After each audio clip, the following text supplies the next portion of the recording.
Bathroom போறீங்களா இங்க போங்க, பாத்ரூம் கட்டி வச்சுக்கிறேன் இங்க போங்க. குற்றமில்லாத ரூபி, என்னுடைய பேர் தான் கமல சுந்தரி. ஓ, உன்னது பேர் கமல சுந்தரி? உண்மை. ஏமா உன்னது பேர் கமல சுந்தரி என்று சொல்கிறாயே? சரி, உன்னை பெற்ற தாய்ந்தர்கள் யாரு? அம்மா, இந்த கமல சுந்தரியை பெற்றெடுத்த என் தாய் தந்தையார் அவருடைய பேர் பெற்றவர் சொல்ல வேண்டுமா?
குபேர தசவநாடி என்னை ஈன்றெடுத்தாரே என் தந்தை. தந்தை என் தந்தையோ மாயவன், தந்தை மாயவன், என் தாயோ ஆதிலட்சுமி. ஆதிலட்சுமிக்கும் மாயவருக்கும் மாயவருக்கும் நான் ஒண்டி ஒருவளாக செல்லமாக பிறந்தவள். என்னோட பேர் தான் கமலசுந்தரி. பிறந்தம் சொல்றியே, இறந்தவரும் உனக்கு என்ன வேலை? அம்மா, நாள்தோறும் எனக்கு என்ன வேலை? ஏது வேலை?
காலை எழுந்தவுடன் குளக்கரைக்கு சென்று ஸ்நானபானங்களை முடித்து என் தாய்க்கும் என் தந்தைக்கும் பாத பூஜை முடித்து விட்டு நான் பள்ளிக்கு செல்வது என்னுடைய வேலை.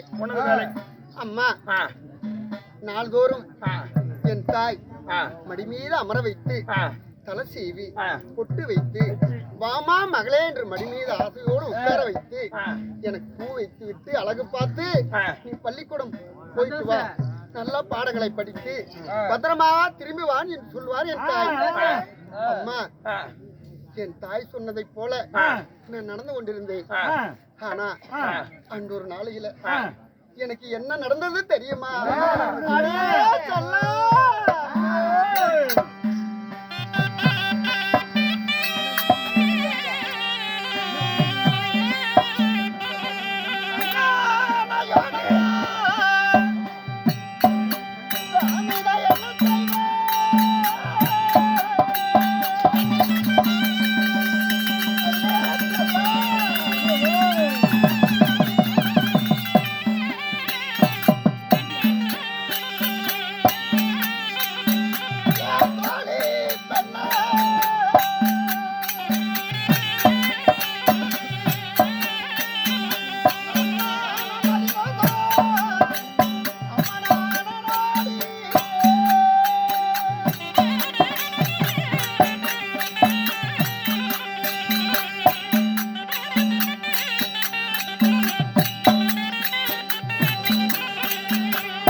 செல்வது, பாடசாலை முடித்து விட்டு வீட்டுக்கு செல்வது, இப்படியே இருந்த ஒரு கொஞ்ச நாள். ஆனா அதே பாடசாலையில என் அத்த மகனாகிய அபிமன்னன், ஆனகுந்திமா நகரத்தை ஆண்டு வரக்கூடிய என் அத்த மகன் அபிமன்னனும் பாடசாலைக்கு படிக்க வந்தார். நாங்க இருவரும் வாய் வார்த்தையோட பேசி கொண்டிருந்தோம். அப்பொழுது அன்று ஒரு நாளையில என்ன நடந்தது? மாமா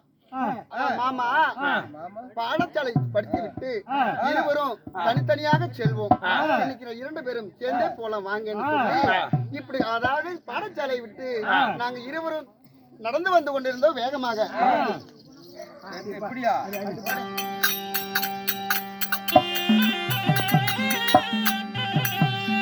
நாங்க இருவரும் வேகமாக நடக்கும் போது எங்களோட அருகில் உள்ள குளக்கரை இருந்தது. அந்த குளக்கரையில மீன்கள், ஆண் மீனும் பெண் மீனும் குதிச்சு குதிச்சு விளையாடிந்து கொண்டிருந்தது. ஆண் மீனும் பெண் மீனும் குதிச்சு குதிச்சு தண்ணியில ஓடி விளையாண்டு கொண்டிருந்தது. அப்பொழுது ஓடி விளையாண்டு கொண்டிருக்கும் போது என்ன செய்தேன்? மாமா, அந்த மீனை பாருங்களே எப்படி அழகாக ஓடுது, ஒடியாருது என்று சொல்லி. ஒரே தோளதான் உட்காந்துருக்கு. யாரு? செல்வனனியா? செல்வன் ஓடுது ஒடியாருது பாருங்க மாமா அப்படி என்று கை நீட்டி பேசிக் கொண்டிருந்தேன். அப்பொழுது பேசிக் கொண்டிருக்கும் போது என் கையில இருக்கக்கூடிய கலையாணி மோதிரம் தண்ணீரை அந்த குளத்திலே விழுந்து விட்டது. குளத்திலே விழுந்த பிறகு ஐயோ, என்னுடைய கல்யாணி மோதிரம் என் தாயும் என் தந்தையும் எனக்கு ஆசையாக எடுத்து போட்டாரு, இந்த மோதிரம் குளத்தில் விழுந்து விட்டது, இந்த மோதிரம் இல்லாமல் போனா என் தாயும் என் தந்தையும் என்னை ஏசுவார், அடிப்பார் அப்படி என்று சொல்லி கொண்டிருந்தேன். அப்பொழுது என் மாமனாகி அபிமன்னன் என்ன செய்தார்? கமலசுந்தரி, இந்த கல்யாணி மோதிரத்தை எடுத்து கொடுத்தா எனக்கு என்ன தருவாய் அப்படி என்று கேட்டார். நான் என்ன தருவது அப்படி என்று யோசித்து விட்டு, மாமா இந்த கல்யாணி மோதிரத்தை எடுத்து கொடுங்க, நான் என்னையே தருகிறேன் அப்படி என்று சொன்னேன். அதன் பிறகு என் அத்த மகன் என்ன செய்தார்? குளத்திலே குறித்து அந்த கல்யாணி மோதிரத்தை எடுத்து வந்து காட்டினார். மாமா கொடுங்கன்னு சொன்னேன். மாமா என்ன சொன்னார் தெரியுமா? கமலசுந்தரி, இந்த மோதிரத்தை எடுத்து கொடுத்தா நான் என்ன தருவேன்னு கேட்டேன். நான் என்னையே தருகிறேன் என்று சொன்னாய். இப்பொழுது நீ சொன்னதை போல நாம் இருவரும் இந்த மோதிரத்தை மாற்றி காந்தர்வ திருமணம் செய்து கொள்ளலாம் அப்படி என்று என் மாமன் கேட்டார். நான் பயந்து விட்டேன். என் அத்த மகன் அபிமன்னன், என் அத்த மகன் ஆகிய அபிமன்னன் அப்படி கேட்கும் பொழுது நான் பயந்து விட்டேன். ஐயோ, மாமன் இப்படி கேட்கிறாரு, நம்ம அப்பா கிட்ட அம்மா கிட்ட எப்படி சொல்வது? ஐயோ, தெரிஞ்சா நம்மள பேசுவாங்களே அப்படின்னு நினைத்து மனசுல வைத்து சரி நடக்கிறது நடக்கட்டும் சொல்லி என்ன செய்தேன்? மாமா, தங்கள் ஆசைப்படி நடக்கட்டும் என்று சொல்லி என்னுடைய மாமன் அபிமன்னன் அந்த கையில இருக்கக்கூடிய மோதிரத்தை காந்தர்வ திருமணத்தை என் மோதிரத்தை மாற்றி கொண்டார். நான் என் மாமனுக்கு போட, என் மாமன் கழட்டி மோதிரத்தை எனக்கு போட, நாங்க இருவரும் காந்தர்வ திருமணத்தை செய்து கொண்டோம். இந்த காந்தர்வ திருமணத்தை செய்தோம் காரணம் இன்னும் என் தாய் தந்தைக்கு தெரியாது. இன்னும் நான் மறந்துட்டு தான் இருக்கிறேன். இந்த விஷயத்தை எங்க அப்பா கிட்டையும் சொல்லல, எங்க அம்மா கிட்டையும் சொல்லல. நான் தெரிஞ்சதுன்னா என்ன பாடுபடுத்துறாங்களோ. எங்க அப்பனை கூட விட்டுருங்க, சொல்றது சொல்லிட்டா அடிச்சிருவாங்களே. சொல்லிட்டா எங்க அப்பா கூட ஒண்ணும் சொல்லாது. எங்க அப்பன் சொல்லுவாங்க. எங்க அம்மா இருக்கிறாங்களே ஆதிலட்சுமி, சரியான கோபம் வரும். அங்க ஒரு குத்து இங்க ஒரு குத்து, இப்படியே குத்தி குத்தி அந்த பொண்ணே போட்டுருவோம் எங்க அம்மா. நீ என்ன கொண்டு போடுவீங்க? அதனால இந்த விஷயத்த நான் எங்க அம்மாவுக்கும் சொல்லல, எங்க அப்பங்கிட்டையும் சொல்லல. அப்படி சொல்லிது என்ன எங்க அம்மா அடிச்சிருவாங்க. அதனால இப்பொழுது என் விஷயம் அப்படி இருந்தாலும் எனக்கு என்ன வேலை தெரியுமா? என் தாயும் என் தந்தையும் அழைத்து வந்து நான் பாத பூஜை செய்ய வேண்டும்.